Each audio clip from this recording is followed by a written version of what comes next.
Hello, welcome to a new video. So today we are going through 5 different ideas to fill up your sketchbook. I don't know about you, but I find it super satisfying to completely fill up a sketchbook, cover to cover. But sometimes it's easy to just go completely blank in your brain when you sit down in front of an empty sketchbook spread. So if you've been dealing with art block or just a general lack of inspiration, or if you're just looking for something to do this afternoon, this video is a list of drawing prompts to get you started. Idea number 1. We are going to start off with some drawing warm-ups. Drawing warm-ups are important because they get your brain locked in and ready to draw. They reactivate that muscle memory and they just loosen up your hands and get rid of that, stiffness. First up is contour drawing. This means drawing something observationally without taking your pen off the page until you're finished. You're meant to focus on drawing exactly what you can see, the contours of the shape, and not just, your idea of what the object is or should look like. This one's really great for hand-eye coordination and observational skills.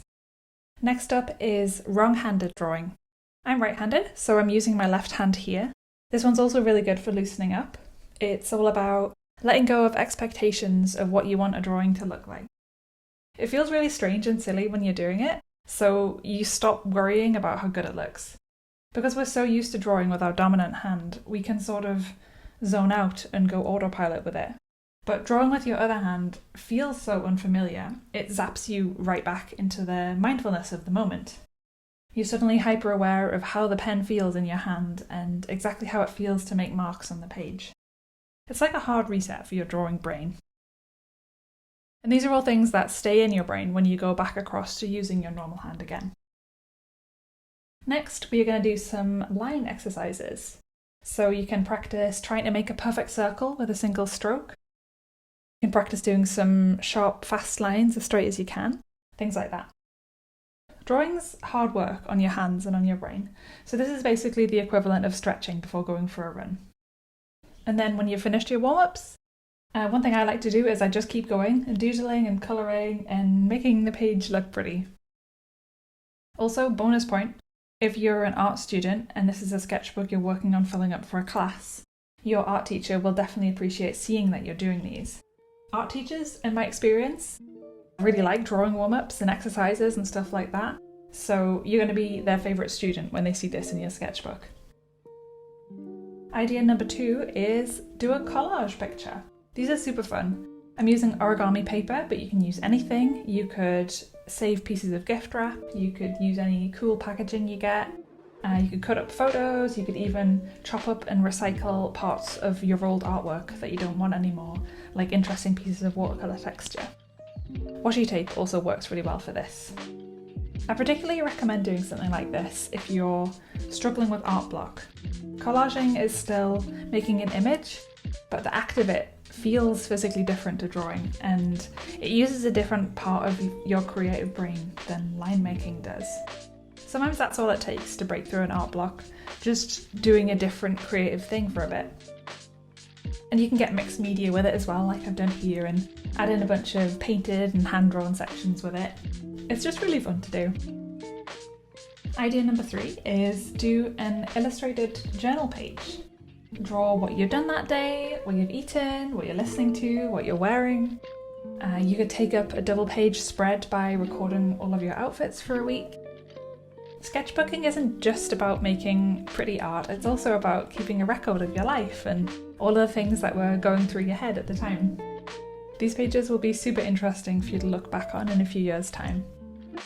Sketchbook I'm flipping through here was the daily drawing journal I kept during the pandemic lockdown, the second lockdown in 2021, because there was basically nothing else to do, and because it felt like all the days were the same and slipping by with nothing to remember about them.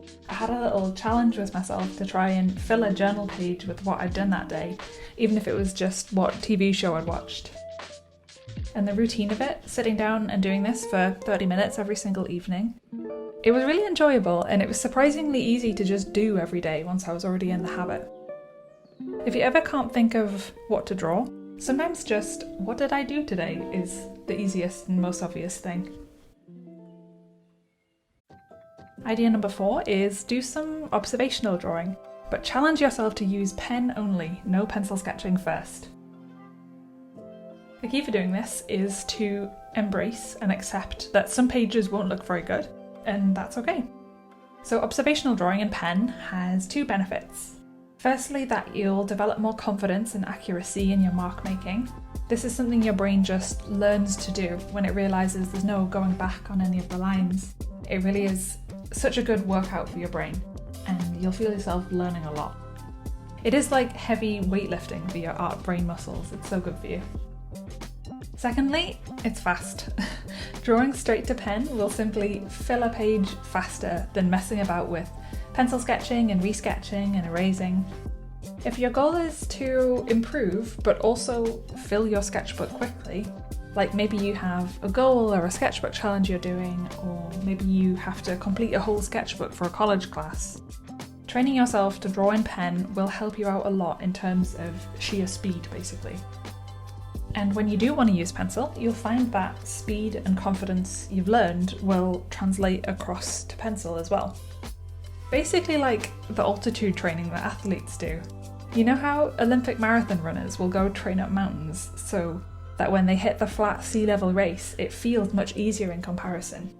Drawing in pen is like that for artists. When you pick up a pencil again, you're going to be like, oh wow, I can just do this, no problem, it's so much easier. Idea number 5 is use a random word generator to inspire an illustration concept. There are loads of different random word generator websites and apps and things like that. Once you've got your word, start with filling a page with different ideas and associations with the word and compositions for an illustration. Don't necessarily go with your first idea. Try and make yourself come up with multiple thumbnails. That's how you get to the really interesting, non-obvious concepts. Using a random word generator is great because you don't have to think about that step, you just have to do it and make it work. Sometimes putting constraints on what you can draw makes it easier to come up with ideas, which sounds strange, but it really works. There's a couple different random word generator websites. Some of them are specifically drawing prompt generators. I'll link a few in the description for you to check out. For example, what you're seeing clips of right now is artwork from a bigger video I recently made about this, where I used a random word generator to inspire a gouache painting.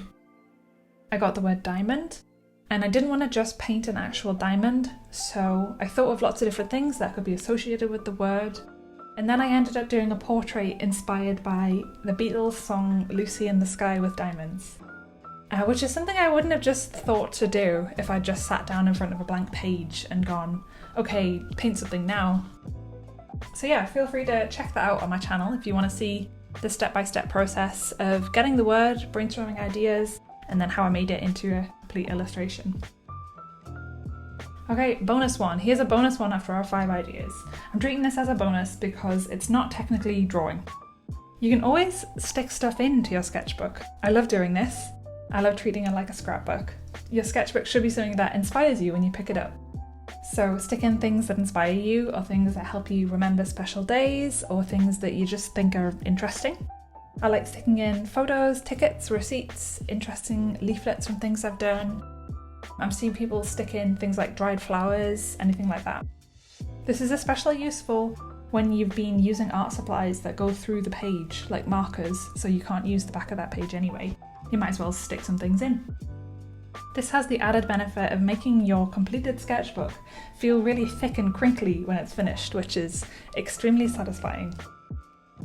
So those are our sketchbook ideas. It might be fun to even combine some of these, like you could take a random word generator and then make a collage based on it or something like that. Let me know in the comments what your favourite sketchbook page ideas and drawing prompt ideas are. I'd love to hear them. Also let me know if you like this video and if you'd like more sketchbook idea videos like this in the future. That's all for today. Thank you so much for listening, and I'll see you next time.